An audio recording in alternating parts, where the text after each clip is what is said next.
Hello, welcome back to the Space Gulag. Today we are going to find out what have happened had the Clone Wars started at the Battle of Naboo. Before we begin, special thanks to all of our patrons. The next episode of our mini-series comes out this Saturday. Got 2 more to go. Our story begins in the year 42 BBY with the death of Jedi Master Sifo-Dyas at the hands of the Dark Lord of the Sith, Lord Plagueis. The Dark Lord was able to exploit the Jedi Master, who had been having visions of a coming war, though Sifo-Dyas had been prepared for a war to start for nearly 2 decades. But Darth Plagueis the Wise knew it would be unwise to wait 2 decades for this war to start. He sensed that his ever-so-aggressive student could have other motives by that time. So, behind Palpatine's back, Plagueis would have a clone army constructed by the Kaminoans. The best part about creating a clone army with the Kaminoans at this point in time is that it allowed Hego Damask II, otherwise known as Plagueis, to take full advantage of 2 fully outfitted cloning facilities. The Kaminoans had facilities on Kamino, but they also had a cloning colony on the planet of Boravio. Though for Plagueis, there was already an issue. Who could he use for the clone experiment? Well, he did have an idea. It's part of the reason he had the Jedi Master killed. Something Plagueis was very interested in was if a Force-sensitive could be cloned. However, it was a little bit more difficult than one would originally assume, because midichlorian cells didn't always transfer within the cloning process. That didn't stop Plagueis from toying around with it. And because Boravia was a more experimental station, Plagueis would spend a lot of time here, using his large family wealth to fund the project, while also promising that the Republic itself would fund the full clone army that would be built for the Republic. The one bounty hunter that Plagueis was utilizing for this project was a young star in the underground. He was a great marksman and his name was Rako Hardeen.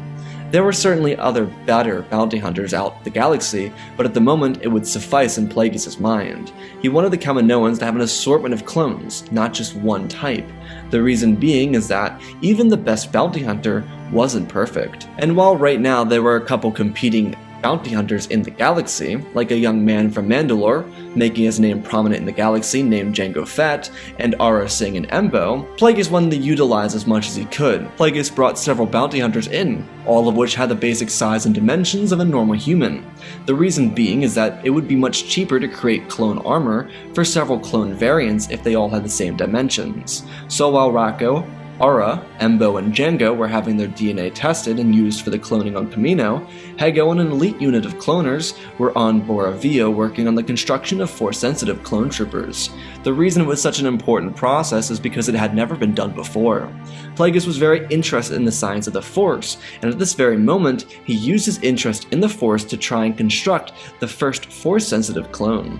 For 5 years, Plagueis would keep his work under wraps. He didn't want Palpatine to know about it, and all that Palpatine knew is what was on the surface of the plan. Plagueis and Palpatine were working to get Palpatine to become the Chancellor of the Galactic Republic, though what Palpatine thought was going to happen was a blockade of Naboo, rather than a full-scale invasion. See, Plagueis played the early game. Being the head of a very wealthy family, he was able to isolate the Trade Federation and Techno Union and bring them together, along with Geonosian facilities, which were known for their ability to mass-produce battle droids. At the same time, because Plagueis was a Mun, he was able to garner financial support from the banking clans. The only financial group he couldn't turn against the Republic was the Commerce Guild, which was perfectly fine.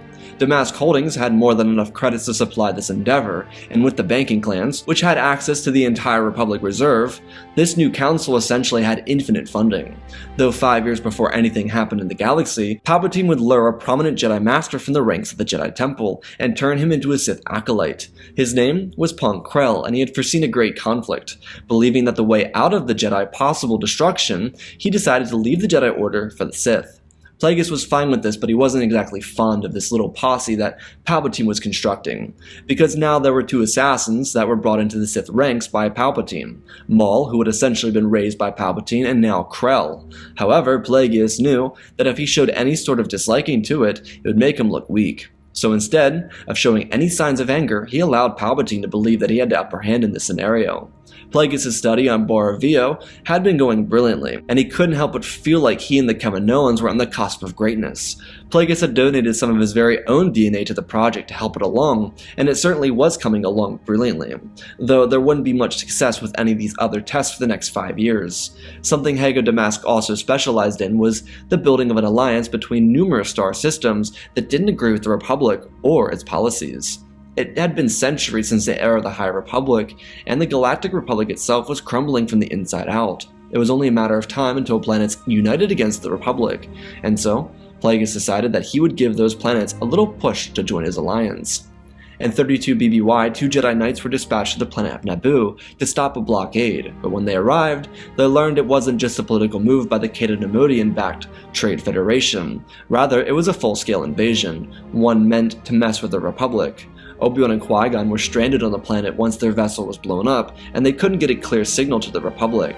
But the other issue was the fact that they also couldn't even rescue the Queen, because she was taken aboard the Lucrehulk orbiting the system. The only hope for the 2 Jedi that they had was a desperate escape to the core, though there wasn't any way for them to do so. This army of droids were built for war, and that was all thanks to Hego Damask, who told the Trade Federation to ensure all their droids were outfitted for a full-scale war, rather than simple patrolling. Since the B-1 battle droid was constructed for the purpose of defense, they were given backup in the form of more aggressive programming, and a much larger counterpoint in the bulkier B-2 battle droids for support. The Trade Federation invasion of Naboo wasn't just a simple hostile takeover, instead it was a massacre. The Naboo were mass executed and the city of Theed was burnt to the ground. Most of the civilization that wasn't killed fled into the forests of the planet to hide from the droid armies. Initially, the Trade Federation leader Nute Gunray wasn't overly thrilled with this maneuver, but Hego Damask informed him that it would get the result that he wanted. At the same time as the droid invasion of Naboo, Damask went before the Republic to inform them that the people of Naboo needed assistance, which nearly blindsided Palpatine. He expected a blockade, but what happened was way too far, even by his own standards. It's not that Palpatine cared for the mass execution, but he didn't believe that it was feasible for him to actually get a vote of no confidence that could remove Valorum and replace him with himself as Chancellor without making him look bad. But maybe Plagueis had a plan to ensure that it all worked out in Palpatine's favor, because right now it was looking like Valorum would vote to give himself more emergency powers in the Senate. Though Damask was prepared for this when he came forward with a proposition to the Republic, and it was a defense clone army that was constructed by the Jedi. It was well known that Hego had good relations with the Jedi and just about everyone, and what he did brilliantly in this moment was perpetrate the Jedi as warmongers and even a little bit superstitious. Though the effect that throwing the Jedi under a Star Cruiser did for the Sith was essentially much greater than he could have ever assumed. The reason being is that the clone army was massive, mostly because the order put in by Plagueis was much larger than what Sifo Dyas requested. The Kaminoans were paid off to relay that it was the Jedi who requested the clone army be built, and they had all the documents to prove it. The Jedi High Council had no argument against what was being shown, because the Kaminoans had all the present documents. Immediately, the public trust for the Jedi was swayed, and Plagueis did it in nearly 30 minutes. The Senate hearings that were originally in a panic were relieved when they learned of this clone army, and even though they thought that they couldn't trust the Jedi anymore, they were relieved that they had forces to fight back with. But Plagueis wasn't done. He knew exactly what to do next, as he suggested a vote of no confidence to have Valorum removed from power. And while Hego Damask wasn't a politician, he did have an influential voice, and he also backed financially a large majority of senators, so they listened to him, because he afforded campaign funds for all of them, which everyone knows how much the Galactic Republic senators love their campaign funds. The vote of no confidence would go brilliantly for Damask, however, it wouldn't go well for Palpatine, which is still what Plagueis wanted. Plagueis knew that if Palpatine won the election, all of his ego would go to his head, and he believed that he could simply just try and kill Plagueis. So instead of Palpatine winning the election, the winner was a Kinyan senator named Karus. He was a well-known politician, and he was renowned for his negotiation skills.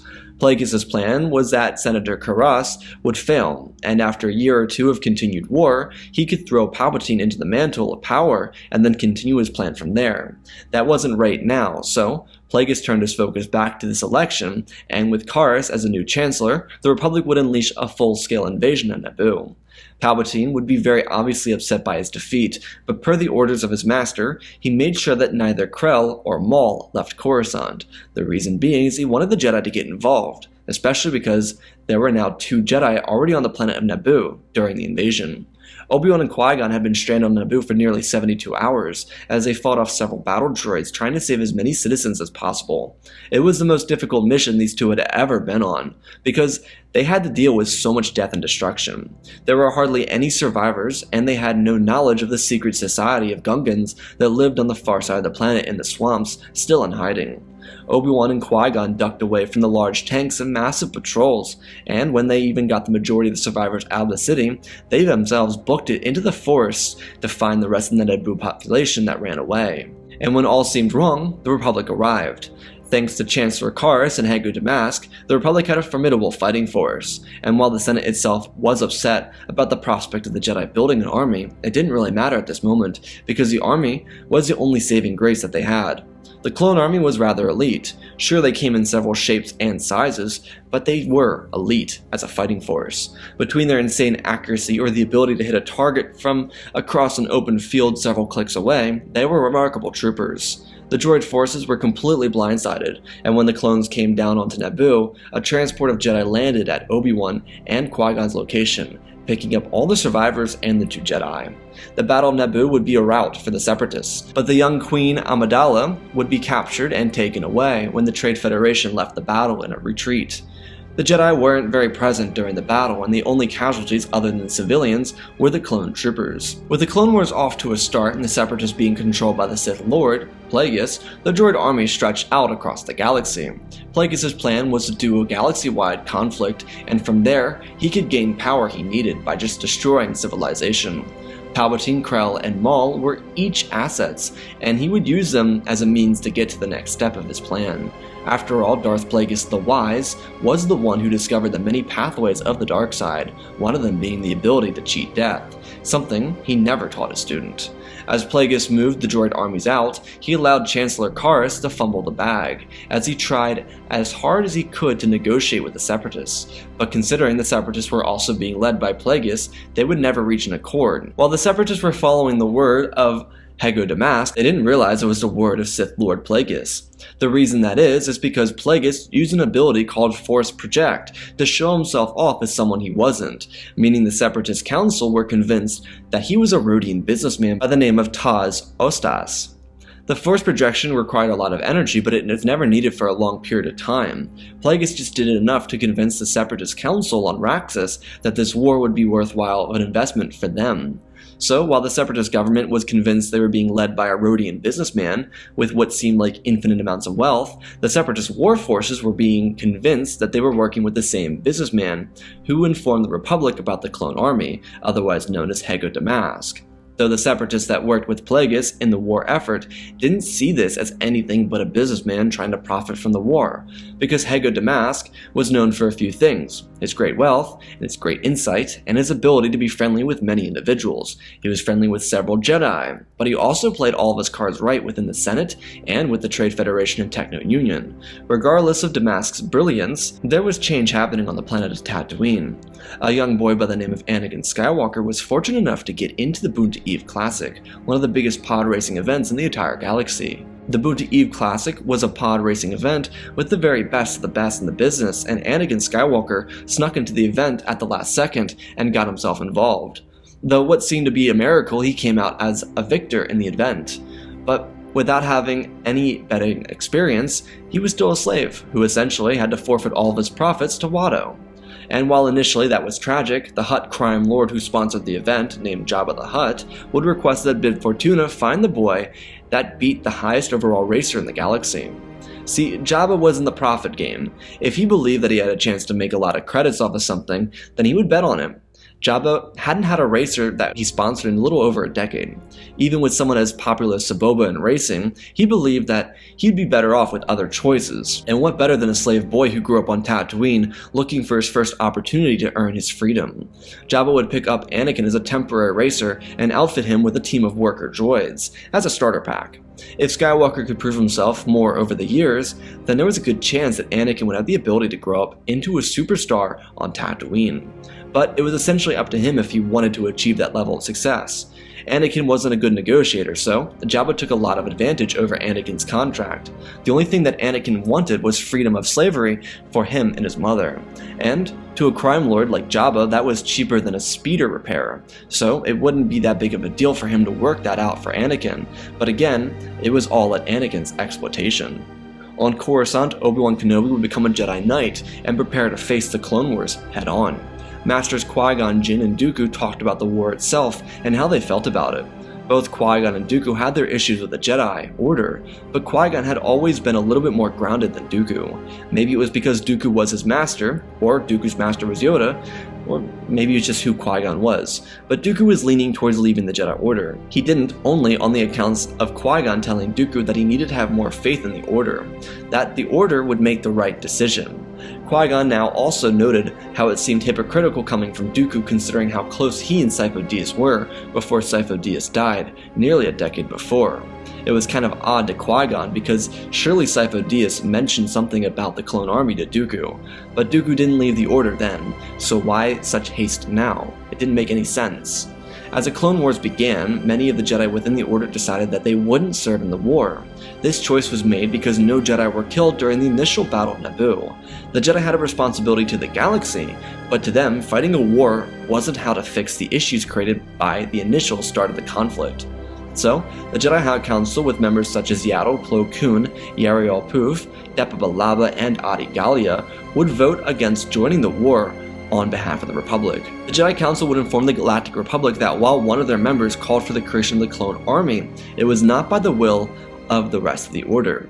The Jedi Order itself, aside from very few and limited members, would serve on behalf of the Republic. The Jedi instead would be running active mercy missions to active combat zones to assist in the chaos, helping civilians get out of harm's way, and even helping the wounded of combat. The Jedi, while being notoriously close to the Senate, couldn't find a solid reason to back the war. Of course, there were more warrior-like Jedi that would be placed with squadrons or even divisions of clones, but it wouldn't be in a leading role. Their roles would just be very limited, and they would serve under the commander or captain of the clone that they were with. Out of the 10,000 Jedi in the galaxy, only 350 of them decided to serve on behalf of the Galactic Republic. The only member from the Jedi High Council to serve in the war effort was Jedi Master Ki-Adi-Mundi, who was paired up with the members of the 501st, being that the 501st in the early on war were at the front line of every battle. This put a massive dent into Plagueis' plans, so he decided that he'd make it work. Palpatine, on the other hand, was having a difficult political career because he had to rebuild his entire planet from the ground up, which in turn took away from his focus on being a Sith. The reason being is that Palpatine needed to try and keep his popularity so that he could get a shot at becoming the Supreme Chancellor. This is exactly what Plagueis wanted, because it would force Palpatine to lose focus on the war effort itself and give Plagueis all the time he needed. Though, because the Jedi weren't interested in the war, he would use Maul and Pong Krell to draw the Jedi out of their castle on Coruscant, sending Krell and Maul as a duo to appear as if they were the master and apprentice of the rule of two. It would take away any suspicions of Palpatine or Hego Damask, and it would give the Jedi a solid target to focus on, and hopefully force them into the war so that they could find the Sith and destroy them. To Plagueis, both Maul and Krell were expendable, because they didn't fit into his scheme anyways. Plagueis had Palpatine as expendable as a component as well, but he was a bit more useful than the other two. And so, to the front lines Maul and Krell went, to try and find the Jedi to kill. As for General Grievous, he wouldn't be discovered, as the Separatists had no need for a cyborg general. Plagueis' focus wasn't on the war, rather it was actually what he was working on at Borovia. The Kaminoans became entranced with what they were working with Plagueis, and they kept this Kaminoan colony hidden from the rest of the Republic, per the request of Plagueis. Their advancements were going brilliantly, because everything happened 10 years earlier. Jango had no interest in adopting a child, and so on Borovia, the first combination of clones were created and tested on for the last 10 years. Omega and Alpha had no growth acceleration, and both of these clones had slightly above average midichlorian counts. It was nothing super high, but it was just notable enough to be recognized by Plagueis. It was a great start because it meant he was closer to having his clones be Force sensitive, but it still needed a lot of work.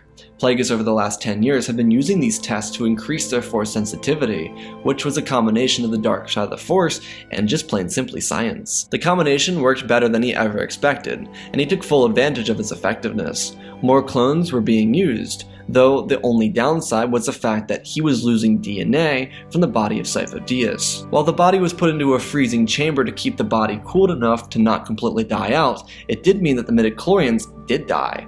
The body might remain intact, but the midichlorians on the other hand couldn't last forever in such a state. It's alright though, there were certainly better test subjects than the late Jedi Master Sifo Dyas. It was at this point that a Jedi approached Hego Damask and inquired about the possibility of leaving the Jedi Order to have a more important role in the galaxy.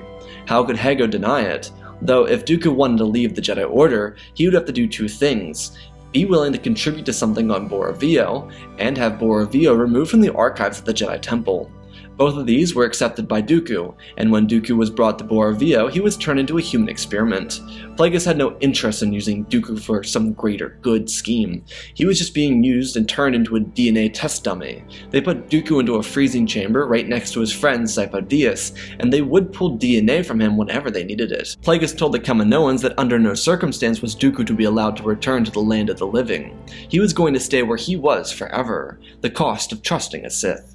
The Clone Wars picked up pace. Clone troopers were rapidly being pumped off the front lines. Obi-Wan Kenobi didn't accept a student under his belt, and he spent a lot of time with his former master. Considering they were already a great duo, they are often paired up and sent to war-torn planets across the galaxy to pick up the pieces. Obi-Wan had no interest at this point in becoming a teacher, because it wasn't really worth, in his mind, to do it. Qui-Gon understood Obi-Wan's position. The Jedi were extremely close to being dragged into the war, and the Jedi themselves didn't really want to become a part of it. And Obi-Wan, if he took a student, then that student would become his responsibility during this trying time, especially if a war began.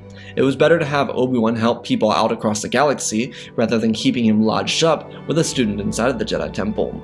At this point during the war, Chancellor Kars was given emergency powers after it was discovered that the young Queen Amidala was shot out of an airlock and left to die in the cold reaches of space shortly after the Battle of Naboo. The Galactic Senate believed it were time to amp up the war effort. At the same time, the Jedi were trying to negotiate peace between the two factions, but it wasn't going anywhere. After Kars's growth in power, the Jedi would be pushed into becoming more invested in the war itself. This happened when Jedi Master Halsey and his student Nox were slaughtered with their squad of troopers on the planet of Devron. When it was investigated by clone commandos, it was discovered that the Jedi were killed by lightsaber, and upon looking at the hollow readings of the temple that they were defending at the Temple of Edith, it was more obvious that the Sith had returned. It had been a millennia, and the Jedi needed to come up with a strategy to fight these Sith. One of the Sith was Pong Krell, which meant that the Zabrak was likely the Sith Lord, though the issue being is that the Sith hadn't been seen throughout the duration of the war. It was entirely possible that the Sith were behind the war effort, but without having seen them for the last several months of the war, it could be seen as just a recent screen of them to take advantage of the action and the conflict. Though the appearance of the Sith didn't work in Plagueis' favor, the reason being is that the Jedi didn't bite the bullet.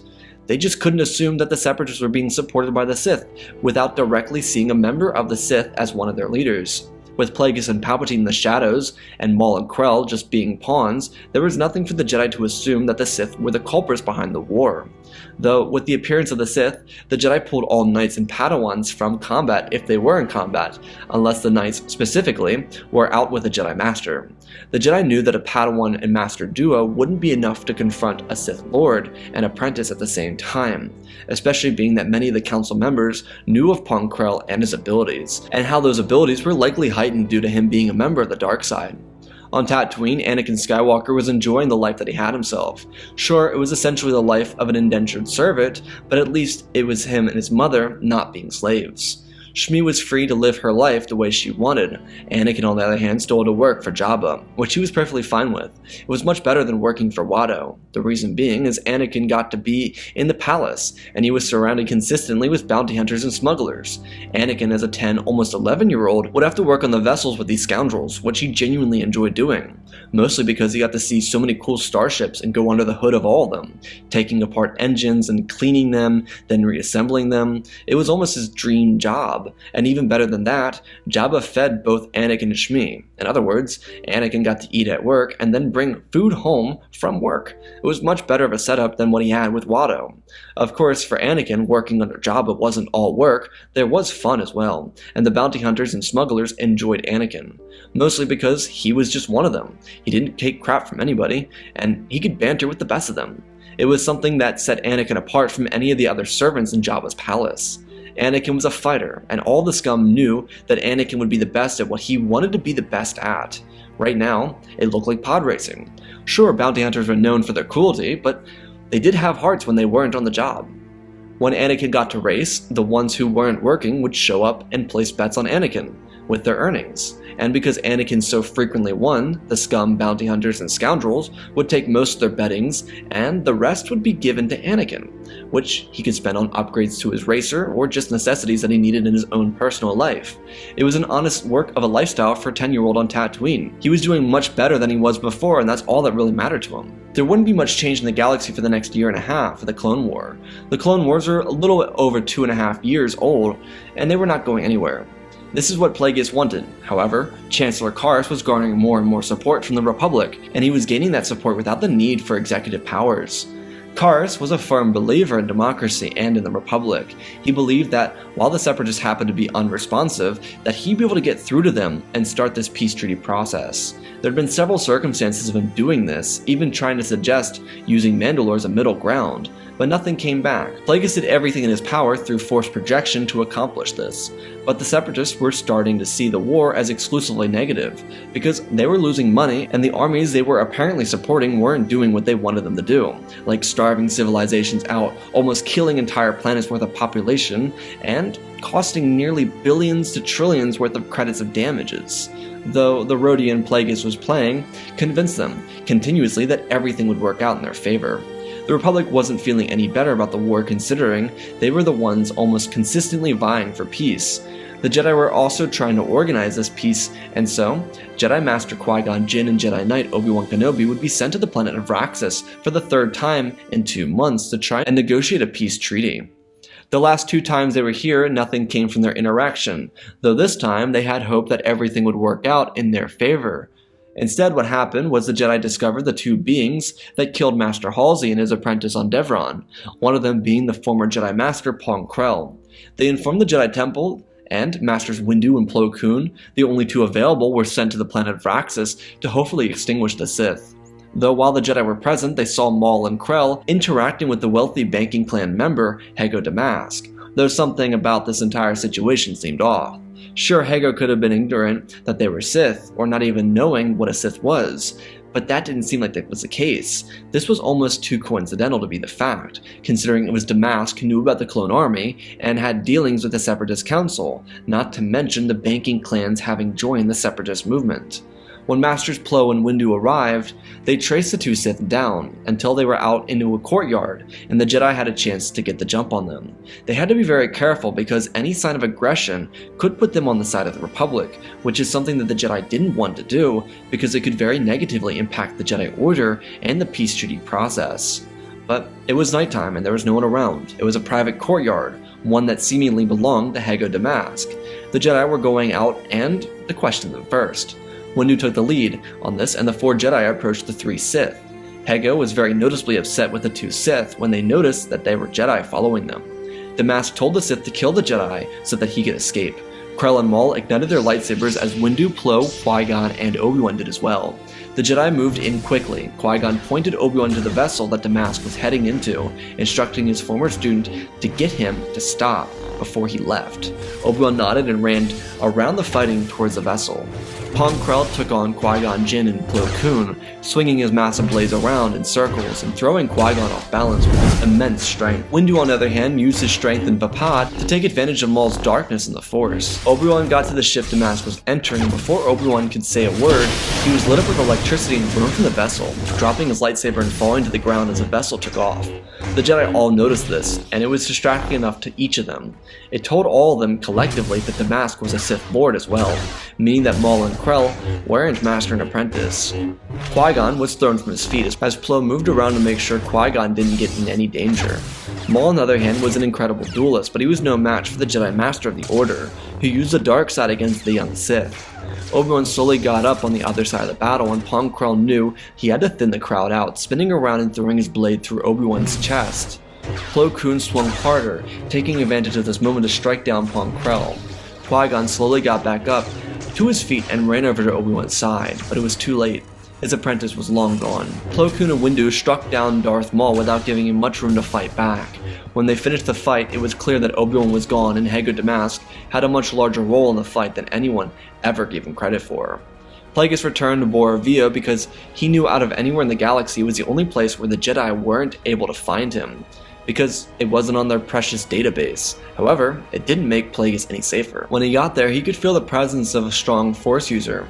When Plagueis walked into the main facilities on Boravio, he saw several Kaminoans slaughtered. This wasn't the work of the Jedi, this was the work of a Sith.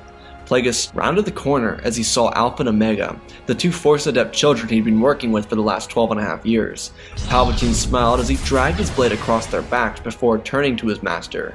Sidious was pissed, because he was kept out of the loop. Plagueis hid all this information from him, and he was going to do what he should have done originally, and killed his master. The two Sith lunged at each other into combat. Plagueis was extremely pissed because 12 years of work had just disappeared before his eyes. All the panels on the floating cities were ripped apart. All the science, data, DNA, and information was lost. He could see the cooling chambers that were opened up and the bodies of Dooku and Sifo Dyas dismantled laying on the floor. The two Sith dueled with each other. Plagueis was at a disadvantage genuinely. Sidious had much more talent as a duelist and with the Force. The only thing Plagueis had was his experience, and to Plagueis, that's all he needed to come out victorious here. The two Sith moved throughout the facilities. Plagueis hadn't realized, but everyone in the facility had been executed and murdered ruthlessly. There were no living beings left here, and when the two Sith marched their duel into the command room, there was a momentary panic for Plagueis. Sidious didn't notice because he was so focused on victory, but the radars, that were still functioning in the room, depicted a ship landing. Sidious used the Force to throw Plagueis through a wall. He walked forward slowly. His master rose from the rubble, trying to talk to him, but Sidious didn't listen as he cut down Plagueis. Before Sidious could rejoice in his oh sweet nectar of victory, he heard footsteps. His assumption was that Maul and Krell had discovered this and had come to fight him. Sidious had no knowledge of Krell or Maul's death, but it wasn't allies. Instead, it was Grandmaster Yoda, Saesee Tiin, even Peel and Shaak Ti. The only reason that they came was when Palpatine was on his little rampage of the Boravia facilities. One of the Kaminoans sent the distress signal to Tapoka City. Master Shaak Ti was present at Kamino because she was dispatched by the High Council to ensure that the Kaminoan cloning process wasn't inhumane. That was her only purpose at the facilities. She didn't do much other than stand around all day. When the distress signal came in, she was present in the communication room and immediately called for whichever masters were available to get to Boravio, which these three happened to be in the area. Sidious was blindsided by the Jedi. He immediately slashed at the panels around him, making their entire structure lose control. Boravio was a regular planet, so with the systems disengaging, they could fall to the surface of the planet and be destroyed. Sidious turned around and timed to block a strike by Grandmaster Yoda. The other three Jedi followed suit. Sidious tumbled backwards, using his lightsaber to defend every strike. The structure began to shake as it threw two Jedi from their feet. Sidious needed to get to the platform to escape, but as he got up, even Peel jabbed his lightsaber through Sidious's leg. The Sith turned around and cut Even's head off. Sidious kicked the blade from his foot and dragged his lightsaber across Saesee Tiin's back as he limped towards the door. Saesee Tiin cried out in pain as Shaak Ti leapt over him and slammed down on Sidious's blade. Yoda leapt forward, and the two Jedi used each other's strength to take down Sidious. The Dark Lord was slain, and Saesee Tiin told the Jedi to run for their vessel. He would hold the system together so that they could escape. The Jedi tried to plead, but it was obvious that Saesee wasn't going to be escaping. The two Jedi thanked him for his sacrifice as he leaned up against the wall and reached out with the Force to hold together the wiring and circuitry that was cut into pieces by Sidious. Saesee connected the lines as it held the vessel in air for a short while. The two Jedi escaped into their vessel and departed. The combined knowledge the Jedi had informed them that Hego Damask was behind the war. Not all of it, but a solid amount, or solid portion of it. Considering he had a hidden facility that was on Boravio, revealed to the Jedi after the Kaminoan Prime Minister admitted that everything happened, including the secret facility. Though shortly afterwards, the Republican separatists came to a terms of peace after the Rodian Taz Astaz vanished from the public eye, no one ever knowing that he too was just Plagueis. With the galaxy coming to peace, Chancellor Karras would step down from his role as Chancellor and allow someone else to bring amends to the galaxy, which would be through the senator of a former separatist capital of Raxus named Mina Bontiri. Chancellor Bontiri would help unite the former warring factions into a united peace, of course, over an elongated period of time. The Jedi, having not participated in the war, would return to their dealings in the galaxy after helping picking up the pieces of the war. Anakin Skywalker, on the other hand, would live out the rest of his life on Tatooine, using the Force unbeknownst to him to aid him in all of his endeavors. Anakin, after working off his freedom from Jabba, would live the life of a luxurious pod racer. He would settle down with a woman that he met on Tatooine and then live a happy life without the influence of the Force, the Jedi, or the Sith. And that, ladies and gentlemen, is our story. Again, special thanks to Bedro Wells, Tiger Boy, Darth Revan, Pim Daddy Bane, Darth Cheesy, Apollo, Mad Manny Studios, Anakin003, Lemon Knight, Flynn Van Cease, and Lord Deadwing for supporting the channel. Hit 2,000 likes on this video. I don't know what's coming next, but it is. If I sounded awful today, that is because I have allergies right now. I am so sorry. I will work on that. And another thing, if you guys want to see what if Anakin is never discovered, that video has already been done, and it's one of my favorite videos. However, we're going to talk about this video because this is one of my new favorite videos, honestly. This was a lot of fun. This video was really kind of cool because I got to kind of change up everything, which I think I talked about in the last video. But this one was kind of cool because, like, this is one of those out there stories that is kind of like, I feel like is either going to be a hidden gem or is going to be something that really resonates with you guys. And I think it's going to be more of a hidden gem. However, I just enjoyed this video. Like, this was a fun video. Like making Plagueis the main baddie, having Pong Krell join the Sith before Dooku does. It just, like, I got to really change everything up, and that dynamic allows me to have a lot more creative freedom than just working with Palpatine. I talk about this all the time. Working with Palpatine is great because he's a great villain. However, you have to make him flawed. You know, you can't always have him win because he's just that good. You know, he's, you know, whether you want to accept it or not, in canon, he is the main villain for the entire Skywalker saga. That is literally his role. Like, he is the main villain for the entire 9 films. And so that is kind of hard to work with because even if I want to do sequel videos, he's the main villain still. So it's fun to change it up, and I've been using Plagueis a lot lately because Plagueis is a great villain to use. I think in this scenario, having Plagueis as a main villain would be really cool, but the only reason his plan failed is because he was undermined by Palpatine, essentially.